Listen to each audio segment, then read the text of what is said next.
Ayah Bunda, kembali berjumpa dengan saya, Krismi Diah Ambarwati, dalam acara Mini Parenting. Pada kesempatan kali ini, saya akan menyampaikan tips pendek bagaimana mendampingi anak-anak yang telah Tuhan anugerahkan dalam kehidupan pernikahan kita. Bagi orang tua, kehadiran anak merupakan anugerah yang luar biasa dari Tuhan. Dan sebagai orang tua, tentunya ayah bunda mempunyai harapan bisa dikaruniai anak yang sehat dan lengkap, tidak kurang suatu apapun. Namun, pada kenyataannya, tidak bisa kita pungkiri bahwa ada beberapa orang tua yang diberi kepercayaan oleh Tuhan dengan dikaruniai anak yang istimewa, sehingga anak tersebut memerlukan pengasuhan khusus.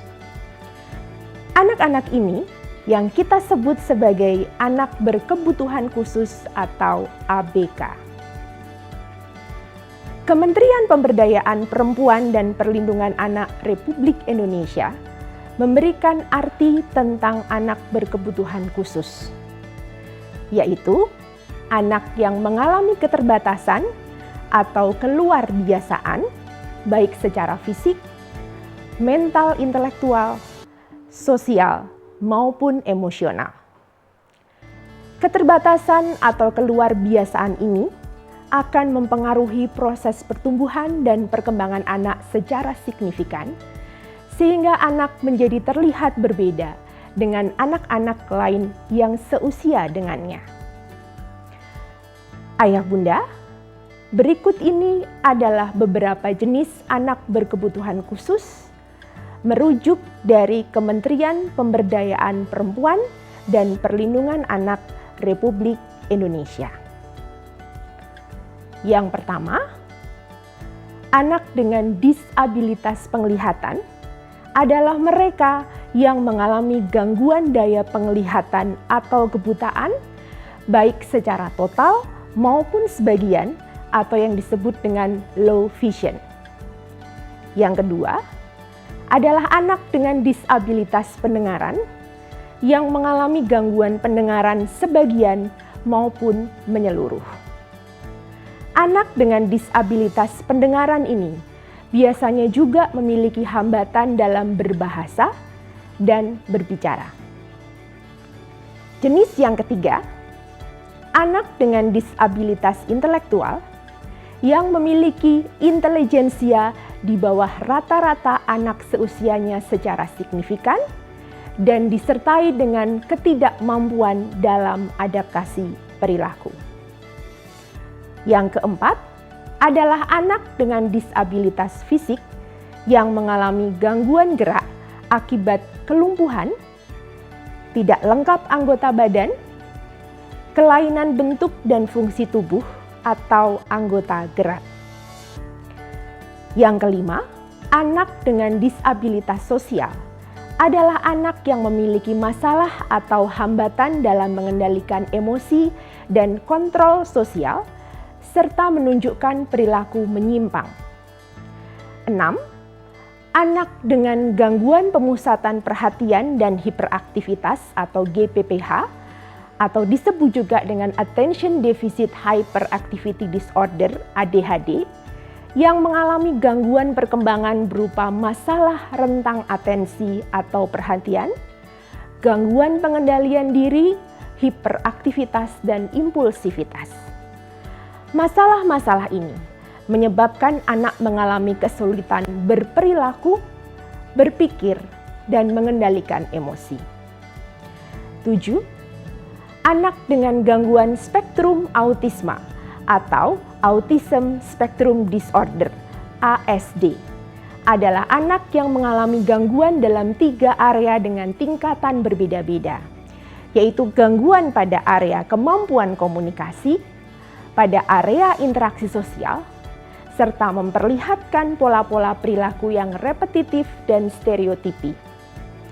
Kedelapan, anak dengan gangguan ganda adalah mereka yang memiliki 2 atau lebih gangguan. Kesembilan, Anak lamban belajar atau slow learner yang memiliki potensi intelektual sedikit di bawah rata-rata anak seusianya, namun belum termasuk dalam disabilitas intelektual. Mereka membutuhkan waktu lama dan berulang-ulang untuk dapat menyelesaikan tugas-tugas akademik dan non-akademik. Ke-10, anak dengan kesulitan belajar khusus atau specific learning disabilities yang mengalami hambatan pada satu atau lebih pada kemampuan dasar seperti mendengar, berpikir, berbicara, membaca, menulis, mengeja, dan berhitung. Ke-11, anak dengan gangguan kemampuan komunikasi yang mengalami penyimpangan perkembangan bahasa wicara, suara, irama, dan kelancaran, baik bahasa reseptif maupun ekspresif. Dan yang ke-12, anak dengan potensi kecerdasan dan atau bakat istimewa adalah mereka yang memiliki skor intelijensi tinggi atau gifted, atau mereka yang unggul dalam bidang-bidang khusus atau talented, seperti dalam bidang musik, bidang tari, olahraga, seni lukis, dan lainnya. Kondisi dari kebutuhan khusus bukan merupakan suatu penyakit dan tidak menular. Anak-anak berkebutuhan khusus memiliki hak yang sama dengan anak lain dan dapat berkembang sesuai dengan minat maupun potensinya. Ayah bunda, beberapa jenis dan kondisi kebutuhan khusus ini dapat mulai dikenali atau diidentifikasi sejak awal perkembangan anak. Misalnya, pada disabilitas fisik, disabilitas penglihatan, dan disabilitas pendengaran. Dengan mengamati kondisi fisik anak, kemampuan anak dalam melihat atau mendengar, orang tua dapat mengenali apakah terdapat hambatan pada kemampuan-kemampuan tersebut. Selain itu, untuk jenis-jenis disabilitas lainnya, orang tua dapat mengenalinya dengan cara memiliki pengetahuan yang memadai tentang ciri-ciri dari jenis kebutuhan khusus tersebut. Juga, pengetahuan tentang tugas-tugas perkembangan di periode tahapan perkembangan anak.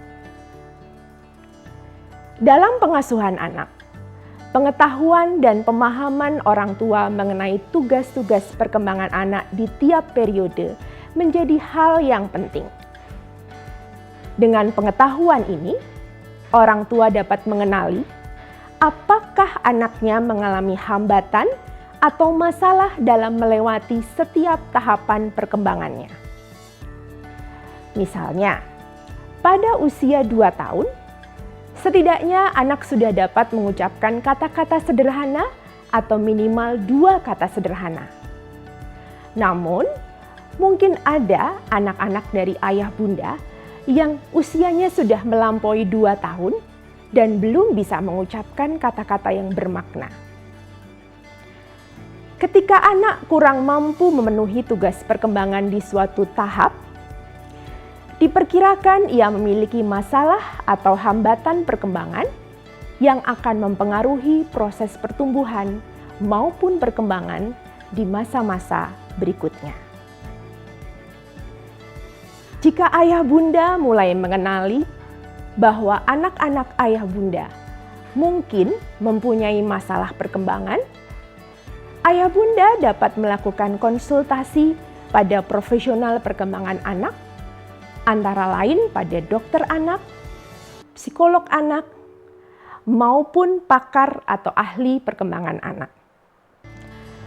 Para profesional ini akan membantu orang tua untuk dapat memetakan secara jelas masalah yang sedang dihadapi oleh anak ayah bunda.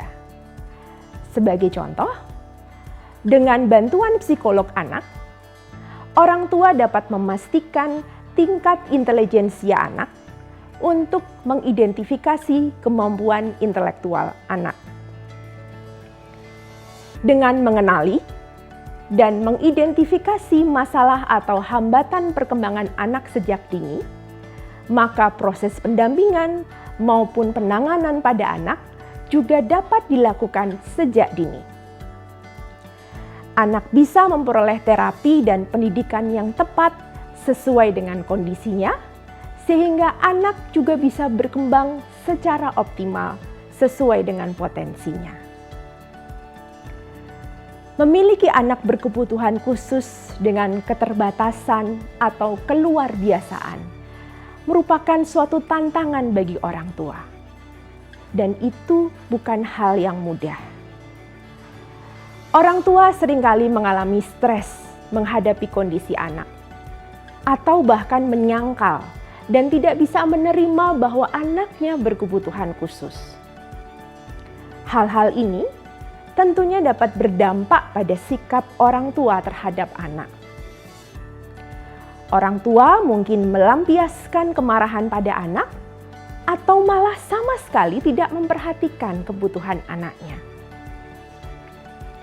Ayah bunda, dalam mendampingi anak-anak berkebutuhan khusus, diperlukan kesadaran dari orang tua tentang kondisi anak, sehingga kemudian orang tua dapat menerima anak dengan segala kondisi yang menyertainya.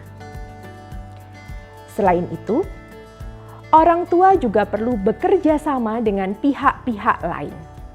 Misalnya, dokter, psikolog, atau terapis, juga guru sekolah. Kerjasama ini perlu dilakukan supaya pendampingan dan penanganan anak dapat berlangsung lebih efektif. Diperlukan juga kerjasama antar anggota keluarga, baik itu dalam keluarga inti antara ayah, ibu, dan saudara kandung, maupun dalam lingkup keluarga besar.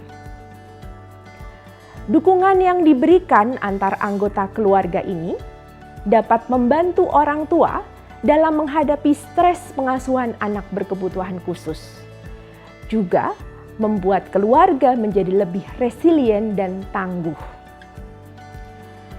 Anak berkebutuhan khusus dengan kondisi keterbatasan atau keluar biasaan yang menyertainya tetap memiliki hak untuk berkembang dengan optimal sesuai dengan kondisi dan potensinya.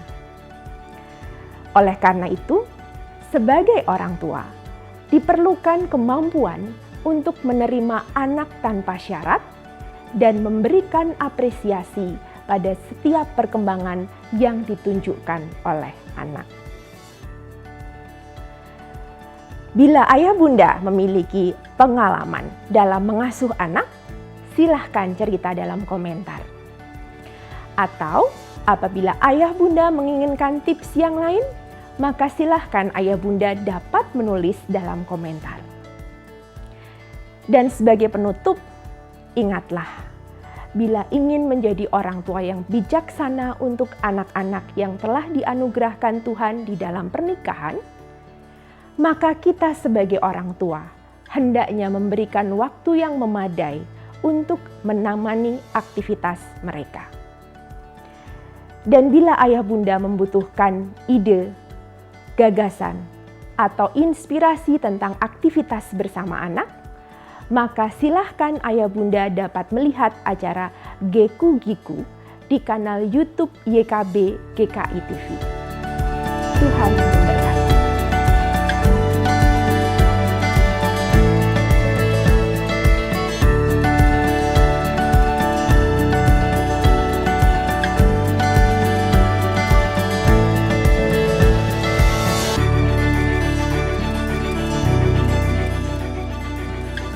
Sahabat, mari dukung pelayanan dan pekabaran Injil melalui YKB dengan membagikan link acara ini kepada sebanyak mungkin orang. Dukungan juga dapat saudara lakukan dengan mentransfer dukungan finansial ke rekening BCA ke nomor 450 305 2990 450 305 2990 atas nama Yayasan Komunikasi Bersama.